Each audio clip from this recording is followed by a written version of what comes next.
Hello friends, কেমন আছো তোমরা সবাই? তো নিয়ে চলে এলাম তোমাদের জন্য আরেকটা ভিডিও।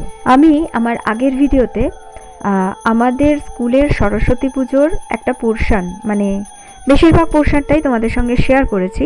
তো এই ভিডিওতে আমি তোমাদের সঙ্গে শেয়ার করব আমাদের স্কুলের দধিকর্মার অনুষ্ঠান। গত 23শে জানুয়ারি সরস্বতী পুজো ছিল, তো ওই দিনই আমাদের স্কুলেও সরস্বতী পুজো অনুষ্ঠিত হয়। আর তারপর পরপর কয়েকদিন ছুটি ছিল, মানে 26শে জানুয়ারি অবধি ছুটি ছিল। 27শে জানুয়ারি আমাদের স্কুলে দধিকর্মার অনুষ্ঠানটা হয়। তো আবার এখানে নাম চলে আসছে সংযুক্তা দিদির। উনি এই সরস্বতী পুজোর বেশিরভাগটাই খুব নিপুণতার সঙ্গে আমাদের সকলকে নিয়ে স্কুলে পালন করলেন। তো দেখো, এখন দধিকর্মা মাখা চলছে।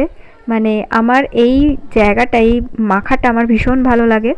আমরা সবাই মিলে খই, মুরকি, তারপর বাতাসা, মানে দধিকর্মার জন্য যা যা জিনিসপত্র লাগে সব কিছু নিয়ে চলে এসেছি। এখন সংযুক্তাদি আসল মাখছেন আর আমরা তাকে হেল্প করছি। দধিকর্মার যে ইনগ্রেডিয়েন্টসগুলো রয়েছে তার মধ্যে আমার যেটা সবচেয়ে বেশি ভালো লাগে সেটা হচ্ছে মিষ্টি দই। আশা করি সবার কিন্তু এই মিষ্টি দইটাই সবচেয়ে বেশি ভালো লাগার কথা, তাই না? মানে এটা যত বেশি পরিমাণে দেওয়া হবে দধিকর্মার স্বাদটাও কিন্তু ততটাই ভালো হবে। তো আমরা এই এতটা খই মুরকির মধ্যে 500 গ্রাম প্রথমে মিষ্টি দই কিনেছিলাম। তো তারপর আমরা দেখলাম যে আরও 500 গ্রাম কিনলে মনে হয় ভালো হয়। তাও অনেকে বলছিল না 200-250 গ্রাম কিনলে চলে যাবে। আমি কিন্তু বললাম না না, 500 গ্রাম কেন, 500 গ্রামই লাগবে। মানে এতটাই লোভী আমি। এই নাকি আমি ডায়েট করছি, ডায়েটের এই হচ্ছে নমুনা। মানে এসব খাওয়ার সময় কিন্তু আমার কোনো ডায়েট ফাইট মনে থাকে না। তো বলাই বাহুল্য যে আরও 500 গ্রাম কেনা হলো, কিন্তু 500 গ্রামের কিন্তু পুরোটা লাগলো না। তো যাই হোক, আমাদের দধিকর্মা মাখা কমপ্লিট। এবার আমরা পুজোর আয়োজনে সকলে বসেছি। আর সংযুক্তাদি যেহেতু পুরোহিতের পদে রয়েছিলেন, তো সংযুক্তাদি এই পুজোটা সম্পন্ন করছেন। আসলে সরস্বতী পুজোর পর দিন, মানে ষষ্ঠীতে, দেবী সরস্বতীকে বিদায় জানানোর সময় দধিকর্মা নামক এই বিশেষ নৈবেদ্য নিবেদন ও বিতরণ করা হয়। তো দধিকর্মার একটু ইনগ্রেডিয়েন্টসগুলো সবাই জানো, তবু একটু বলে দিই। মূলত থাকে এখানে খই, মিষ্টি দই, সন্দেশ, চিঁড়ে, তারপর বাতাসা, কদমা আর বিভিন্ন মিষ্টির একটা সুস্বাদু মিশ্রণ। এটি বিদ্যার দেবীকে ধন্যবাদ জানানোর ও মিষ্টিমুখ করানোর একটা আচার মাত্র। দই ও খইয়ের এই মিশ্রণটি যেমন সুস্বাদু, তেমনি প্রতীকীভাবে এটি দেবী সরস্বতীকে বিদায় জানানোর সময় সন্তুষ্ট রাখার একটা রীতি। বহু বছর ধরে বাঙালি হিন্দু পরিবারে সরস্বতী পূজার পরদিন দধিকর্মা খাওয়ার রীতি প্রচলিত রয়েছে, যা একটি ঐতিহ্যবাহী খাবার। জানো তো, দধিকর্মায় যে দই আর খইয়ের মিশ্রণটা ব্যবহৃত হয়, সেই দই আর খইয়ের মিশ্রণটা কিন্তু আমাদের শরীর ঠান্ডা রাখতে সাহায্য করে এবং এটি অত্যন্ত পুষ্টিকর একটা খাবার।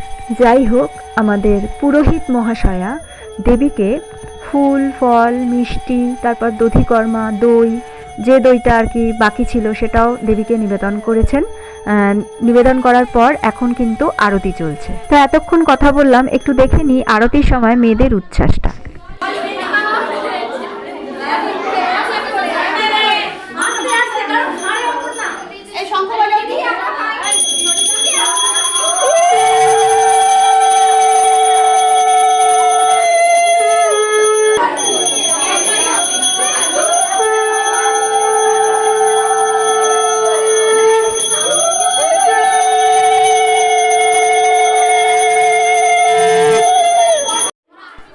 এবার আমরা সমস্ত শিক্ষিকারা মাকে একটু শেষবারের মতন বরণ করে নিচ্ছি। প্রথমেই বরণ করছেন সংযুক্তাদি। মেয়েরা এখানে অত্যন্ত হইহুল্লোড় করছে, তাদের থামানোর চেষ্টা চলছে। এরপর বরণ করে নিচ্ছেন যুথিকাদি।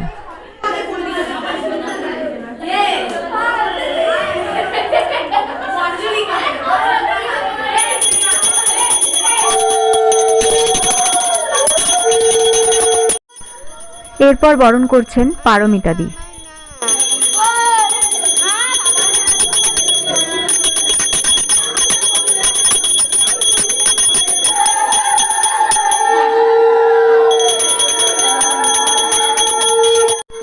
এরপর বরণ করছেন মমতাদি।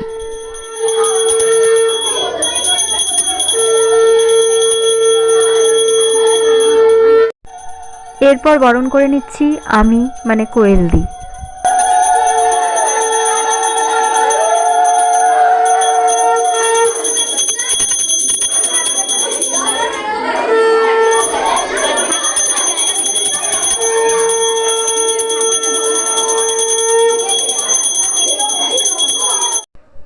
এবার দধিকর্মা মেয়েদের মধ্যে বিতরণ করা হচ্ছে। কেউ লাইন ভাঙবে না। আমাদের একজন প্রতিবেশী ভদ্রলোক, তিনি পূজোর দিন এসে একটু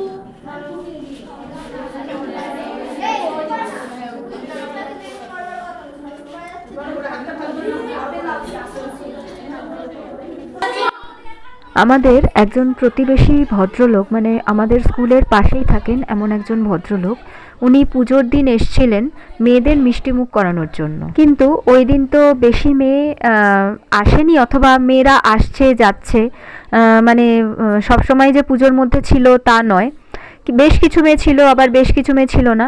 তো সেই কারণে আমরা তাকে বলেছিলাম যে দধিকর্মার দিন সেই মিষ্টিমুখটা করাতে। কিন্তু দধিকর্মা হয়েছিল আমাদের 27শে জানুয়ারি, তো সেই দিন উনি আমাদের মধ্যে থাকতে পারেননি।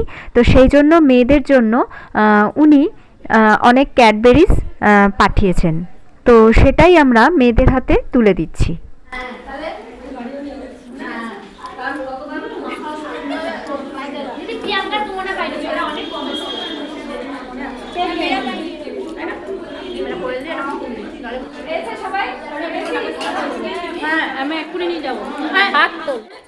তো ফ্রেন্ডস, আমাদের স্কুলের গোটা সরস্বতী পুজোটা তোমাদের কেমন লাগলো অবশ্যই জানিও। কিন্তু ভালো থেকো, সুস্থ থেকো, সবাইকে ভালো রেখো। দেখা হচ্ছে আবার পরবর্তী ভিডিওতে। ততক্ষণের জন্য টাটা, বাই বাই।